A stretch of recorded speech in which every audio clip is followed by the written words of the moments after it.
दस्तूर है राजनीति का, जब तक चीजें तय नहीं हो जाएंगी तब तक कोई आधिकारिक तौर पर इस पर बात नहीं करेगा। मेरे साथ मौजूद हैं झारखंड कांग्रेस के अध्यक्ष केशव महतो कमलेश जी।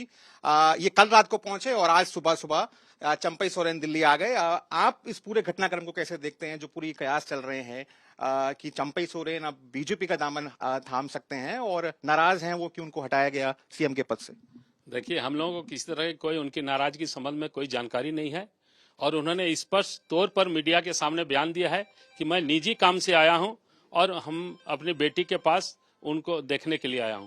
7 बार के वो विधायक हैं, मुख्यमंत्री रहे वो, उसके बाद उनको हटाया गया। उसके बाद उन्होंने उनके जो सहयोगी हैं, उन्होंने जो सपोर्टर्स, उन्होंने कहा कि वो हाशिए पर चले गए हैं और अगला जो विधानसभा चुनाव है वो बीजेपी के साथ में लड़ सकते हैं। आपके जो विधायक हैं वो आपके साथ इंटैक्ट है, उनको कहा जा रहा है उनके साथ भी विधायक दिल्ली आ सकते हैं। हम लोगों के सभी विधायक इंटैक्ट हैं और उनको हटाया नहीं गया है, बल्कि माननीय हेमंत सोरेन जी जब जेल गए तो उनको मुख्यमंत्री के पद पर बैठाया गया, उनको एक सम्मान दिया गया और आपसी ये पार्टी का जेएमएम का अंदरूनी मामला है और उसने उनको पुनः जब ये हेमंत सोरेन जी बने तो उनको अपने कैबिनेट में प्रमुखता से रखा और वो सारा काम सरकार के और झारखंड के लोगों के हित में काम कर रहे हैं।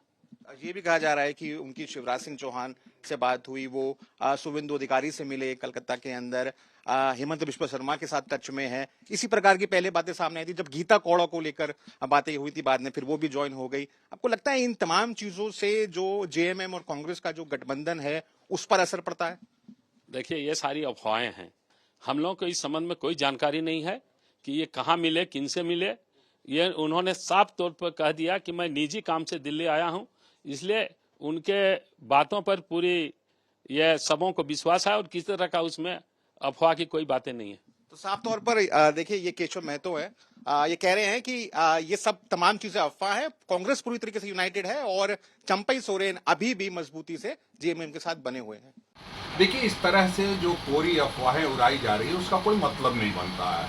भारतीय जनता पार्टी का अफवाह फैलाने में एक अपना रिकॉर्ड रहा है, ये सही है। और उन लोगों ने एक प्रयास, जब से हमारी सरकार बनी माननीय मुख्यमंत्री हेमंत सोरेन जी के उसमें नेतृत्व में, तब से वो लोग लगातार परेशान रहे हैं। वो चाहते नहीं कि यहाँ का कोई धरती पुत्र, यहाँ का कोई आदिवासी का बेटा मुख्यमंत्री रहे और लगातार वो इस तरह की कवायद करते रहते हैं। पहले भी 4 सालों में ये कवायद चलती रही, कभी कोई राज्यपाल करते रहे, कभी भारतीय जनता पार्टी के लोग करते रहे। एक बार फिर उन्होंने प्रयास शुरू किया है, क्योंकि उनको भी पता है कि उनके कई विधायक झामुमो और अन्य पार्टियों के संपर्क में हैं, तो उससे ध्यान हटाने के लिए इस तरह की कवायद कर रहे हैं। कहीं कोई नहीं जा रहा है और जो जाएगा हम समझते हैं वो देश का सबसे बड़ा गद्दार कहलाएगा, राज्य का गद्दार कहलाएगा और वो किसी भी हालत में आगे नहीं बढ़ पाएगा।